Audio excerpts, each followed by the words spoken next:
السلام عليكم ورحمة الله وبركاته. بسم الله والحمد لله، والصلاة والسلام على رسول الله صلى الله عليه وسلم، وبعد. فهذا حديث ينسب إلى النبي صلى الله عليه وسلم، بل ينسب إلى رب العزة جل جلاله، ولكم قرأناه كثيرا وسمعناه كثيرا في المرئيات وفي الإذاعات ومن على المنابر في يوم الجمعات، وهو كذب وزور لم يصح عن رسول الله صلى الله عليه وسلم، بل هو من الإسرائيليات، بل قال بعض أهل العلم هو من وضع الملاحدة. ما هو هذا الحديث؟ يقولون: قال رسول الله صلى الله عليه وسلم: قال الله عز وجل: ما وسعتني سمائي ولا أرضي ووسعني قلب عبدي المؤمن. هذا مذكور في الإسرائيليات، وليس له إسناد معروف عن النبي صلى الله عليه وسلم. من الذي قال هذا الكلام؟ قاله أكابر علماء الصنعة، أكابر العلماء في علم الحديث وفي غيره. قال الإمام العراقي: وهذا الحديث لم أر له أصلا. قال ابن تيمية رحمه الله: هذا الحديث من الإسرائيليات وليس له أصل، يعني ثابت صحيح عن رسول الله صلى الله عليه وسلم. قال الإمام الزركشي: هذا حديث باطل من وضع الملاحدة. هذا حديث باطل من وضع الملاحدة. ومثله حديث آخر أيضا باطل ومن الإسرائيليات، يقولون: قال رسول الله صلى الله عليه وسلم: القلب بيت الرب. هذا أيضا من الإسرائيليات. قال الإمام السخاوي: ليس له أصل في المرفوع. يعني هذان حديثان مشهوران يصرخ بهما الأئمة من على المنابر، يقول أحدهم وقد انتفش: قال رسول الله، قال الله عز وجل: ما وسعتني أرضي ولا سمائي ووسعني قلب عبدي المؤمن. قال رسول الله صلى الله عليه وسلم: القلب بيت الرب. هذا كذب على رسول الله وكذب على الله عز وجل، وهذا الكلام من وضع الملاحدة، وهذا الكلام بعضه أو أصله من الإسرائيليات، وهذا الكلام يعني ربما أخذه تكأة هؤلاء الضلال الشذاذ الذين يقولون بعقيدة الحلول والاتحاد. تعرفون الحلاج حسين بن منصور؟ هذا الملحد رأس الحلول والاتحاد.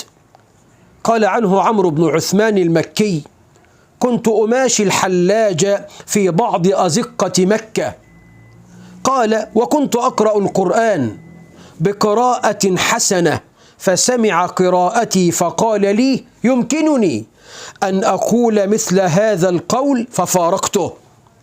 تبرأ منه حتى مشايخ الصوفية في زمانه الذين كانوا على الكتاب والسنة، وشتان بين صوفية الماضي الذين كانوا على الكتاب والسنة إنما عندهم بعض الغلو في بعض العبادات، وعندهم زهد عظيم في الدنيا. هذا كان التصوف عندهم، مزيد من الزهد، وقد انفتحت الدنيا على الناس، اجتهاد في العبادة، وبعضهم عنده غلو في بعض العبادات. لكن على القرآن موزون، على السنة موزون، ليس عنده هذه الأباطيل التي كثرت في هذا الزمان. الحلاج تبرأ منه حتى شيوخ الصوفية لسوء سيرته ولمروقه. الجنيد هو إمام من أئمتهم، قال له يوما: أي خشبة تفسدها؟ يريد أنه سيصلب.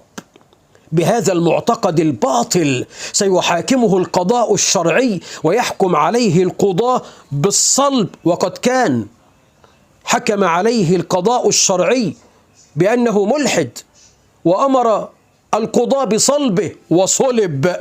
هو الذي كان يقول: العبد رب والرب عبد، يا ليت شعري من المكلف، إن قلت عبد فذاك رب، وإن كان رب أن يكلف.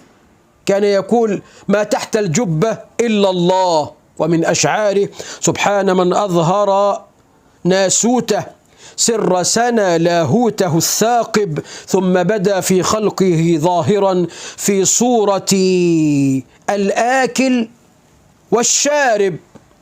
الحلول والاتحاد، يعتقد أن الله يحل في مخلوقاته، وهذه العقيدة يعني عقيدة خبيثة. يعني هذا الذي يقول بهذا أكثر من النصارى الذين خصوا ذلك بالمسيح وحده. لا يا أخوانا، لا، النبي صلى الله عليه وسلم لم يقل قال الله ما وسعني سمائي ولا أرضي ولكن وسعني قلب عبدي المؤمن. لم يقل القلب بيت الرب.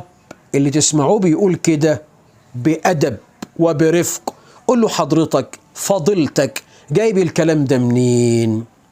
هذا رواه البخاري، رواه مسلم، رواه أحمد، رواه النسائي، رواه ابن ماجه، رواه أبو داود. طيب الحديث ده صحيح؟ رواه فلان. طب الحديث ده حكم عليه علماء الحديث بإيه؟ عايزين اللي يتكلم عن سيدنا النبي يتكلم بعلم، عايزين اللي يتكلم عن ربنا يتكلم بعلم. مش عايزين ننشر أي كلمة تأتينا عبر رسالة ويقول لك أقسمت عليك بالله تبعتها ل10. لا، مش هنبعت إلا بعد أن نتحقق من الصحة، ونحن بعد بالخيار. اوعى تغتر بأحد مهما كان شأنه، مهما حصل من شهادات، فهذا زمان المبتدعة تفتح لهم كل الأبواب. هذا زمان المبتدعة فاحذروهم. أقول قولي هذا وأستغفر الله لي ولكم، بحبكم في الله. السلام عليكم ورحمة الله وبركاته.